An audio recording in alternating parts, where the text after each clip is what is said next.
La primera carta llegó hace una semana a Moncloa, su destinatario el presidente del gobierno, y en su interior material pirotécnico. Los expertos en explosivos de la Guardia Civil actuaron. Aseguraron la zona y procedieron a la deflagración controlada de este sobre. Interior dice que no se hizo público porque había una investigación policial en curso, hasta que sucedió lo de ayer. Una carta similar en la Embajada de Ucrania en Madrid y horas después en una fábrica de Zaragoza que envía material militar a Ucrania. Son sobres de similares características, de color marrón. El material es de fabricación casera. Existen indicios que apuntan a que la procedencia viene del propio territorio español. Las últimas cartas se han detectado hoy de madrugada en la base aérea de Torrejón, con destino al centro de satélites de la Unión Europea. Es la única que se ha desactivado sin detonarla.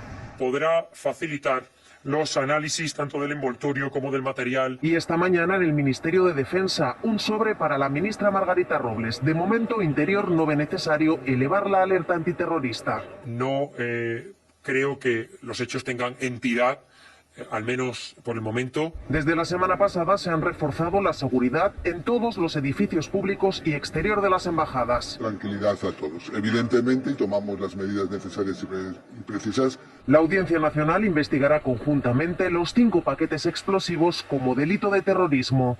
Dije algunas palabras que fueron manifiestamente inoportunas. Creo que estoy en un partido donde hay libertad de expresión, pero que hay que ejercerla con inteligencia para que sea perfectamente compatible con la lealtad y con la colaboración. Diputados y senadores del PP se concentraban a las puertas del Congreso con 2 peticiones: la dimisión de la ministra de Igualdad y que el presidente Sánchez modifique la ley del solo sí es sí para que los delincuentes sexuales, dicen, no se beneficien de las rebajas de las condenas. Sin previo aviso, Vox intentó sumarse a la concentración, pero solo lo consiguió cuando el PP ya se iba. No estuvo por motivos de agenda el líder de los populares, que es senador. Se nos ha acusado de forma directa o indirecta de hechos delictivos, que en cualquier gobierno occidental conllevaría. Esa ministra simplemente no formaría parte de ningún gobierno. El PP intentará reprobar en el Congreso a Irene Montero, pero la ministra se mantiene en sus 13. Para acabar con las agresiones sexuales, lo que tiene que pasar es que no haya agresores. Ojalá esto sirva para que hablemos de cultura del consentimiento y desterremos de una vez por todas la cultura de la violación. Aunque a Irene Montero solo la apoyan abiertamente los suyos, y en esa línea, a pesar de las diferencias habituales entre ellas, respaldo de Yolanda Díaz. La ministra Montero se refería a un concepto académico, un concepto reconocido por la propia ONU, y desde luego yo no comparto en absoluto la campaña que ha desplegado el Partido Popular en Galicia. Pero los socios parlamentarios y los del gobierno no lo hacen. Que en momentos de dificultad como los que estamos viviendo creo que hay que trasladar serenidad, tranquilidad y bajar los decibelios. Y es el gobierno y la mayoría progresista quienes tenemos que tener interés en volver a traer la política a la vida cotidiana de los ciudadanos. La política no puede ser un ejercicio de insultos entre políticos.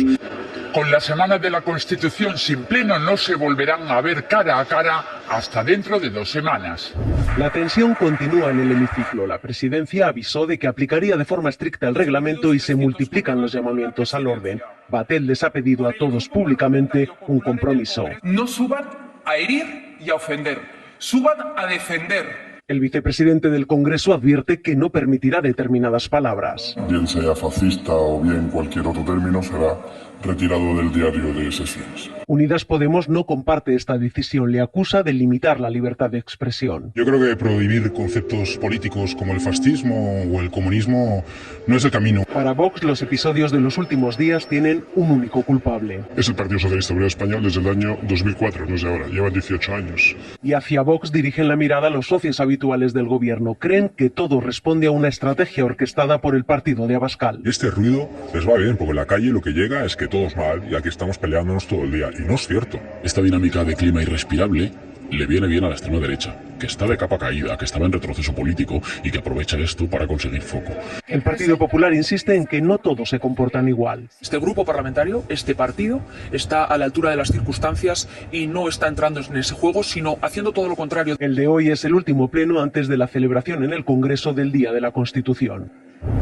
El Congreso ha rechazado las 5 enmiendas alternativas a la reforma del delito de sedición. Las habían presentado PP, Vox, Ciudadanos, Junts y la CUP. Las posiciones siguen siendo las mismas, mientras el Gobierno y sus socios mantienen que con la reforma del Código Penal se adapta a los estándares europeos. La oposición acusa al Ejecutivo de ceder ante el independentismo. Superado este debate de totalidad, la reforma está más cerca. El objetivo del Gobierno es aprobarla antes de que acabe el año. Los empresarios no ven posible un acuerdo sobre la reforma de las pensiones. No van a apoyar que las bases máximas suban un 29% y las pensiones máximas solo un 3%, como propone Escrivá. Coinciden con los sindicatos en que ampliar el periodo para el cálculo de la pensión es un compromiso que el Ejecutivo tiene con Bruselas. Ellos lo rechazan porque no viene del Pacto de Toledo. Los teléfonos de esta sala de atención al suicidio de Fundación ANAR suenan una vez cada 2 minutos. El suicidio es un síntoma de otro problema grave que para ellos no tiene solución y que les impide tener esperanza hacia el futuro. En la última década han atendido más de 9.000 casos, unas llamadas que se han multiplicado desde la pandemia. Solo en 2021 ANAR ha tratado a casi 3.000 adolescentes. La hija de Javier se quitó la vida en 2020. Cuando sucede, lo primero que piensas es en qué has fallado. Hay días que piensas, ¿y si hubiese hecho esto? ¿Y si hubiese visto? ¿Y si? El ¿y si te mata? Una pregunta que se hacen todos los padres. No hay motivos comunes claros para el suicidio. Lo que sí suele haber son problemas asociados como la violencia sexual o el acoso escolar. El problema no es de los chavales, el problema es de la sociedad. O sea, nos tenemos que plantear qué hemos hecho mal, o qué estamos haciendo mal para que los chavales, nuestros hijos, vean que la solución es suicidarse. Javier ahora da charlas para ayudar en la prevención. Es muy importante, nos dicen los expertos, una buena comunicación con los menores. Hay que estar muy pendientes de poder hablar de sus problemas diarios, de esa comunicación familiar, para poder ayudarlo y ponernos en manos de profesionales. Porque con la ayuda adecuada, insisten los psicólogos, siempre, en todos los casos, hay otra salida. Lo llaman el movimiento del papel en blanco. Uno de los manifestantes en Pekín accede a hablar con nosotros. Pide que no se reconozca su cara ni su voz. Se cubre con una gorra y con otra camisa. Tengo realmente miedo de que la policía pueda llamar a mi puerta, me amenace o revise mi móvil. Y si participas en otra manifestación, significa asumir el riesgo de que te metan en prisión, perder tu trabajo y tu vida social, nos confiesa. Gran despliegue policial para evitar que se repitan las protestas. En Shanghái, la policía requisa móviles para eliminar cualquier rastro de descontento.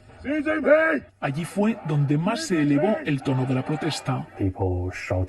La gente gritó abajo el Partido Comunista, abajo Xi Jinping. Sé que en China este eslogan es muy peligroso para que la gente lo diga en voz alta, nos explica. Pero cree que la motivación común de todas las protestas es la política de COVID-0.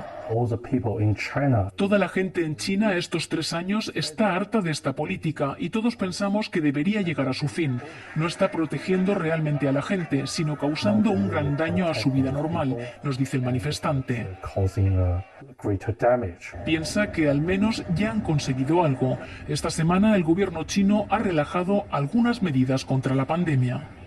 Reunión en esta Cancillería entre el canciller Scholz y el secretario general de la OTAN, que llegó ayer a Berlín y que esta mañana ha participado ya en una conferencia de seguridad. Ha insistido en que la OTAN va a apoyar a Ucrania hasta el final. Dicen que a la OTAN le cuesta dinero, pero que a los ucranianos les está costando sangre. También ha advertido Stoltenberg del peligro de depender comercialmente de regímenes autoritarios, entre los que ha incluido a China. Dice que no se trata de dejar de comerciar con China, pero sí de ser conscientes de las vulnerabilidades y de gestionar los riesgos. En esta reunión, Scholz le ha pedido a Stoltenberg que la OTAN refuerce, ayude en la protección de infraestructuras submarinas, de infraestructuras energéticas críticas, después de lo ocurrido con el sabotaje en el Nord Stream. Esta es la primera visita de Estado aquí en la Casa Blanca, con toda la ceremonia que eso conlleva desde que Biden es presidente, la primera desde la pandemia. ¿Y por qué Francia? La Casa Blanca destaca que es su aliado más antiguo y ahora mismo es un interlocutor crucial en asuntos como la estrategia ante la guerra de Ucrania. Biden quiere seguir haciendo frente común ante Rusia, frente común también para competir con China, y ahora tiene el reto de mantener la unidad de los aliados europeos que tanto están sufriendo en sus economías la guerra de Ucrania y que empiezan a pedirle a Estados Unidos más solidaridad.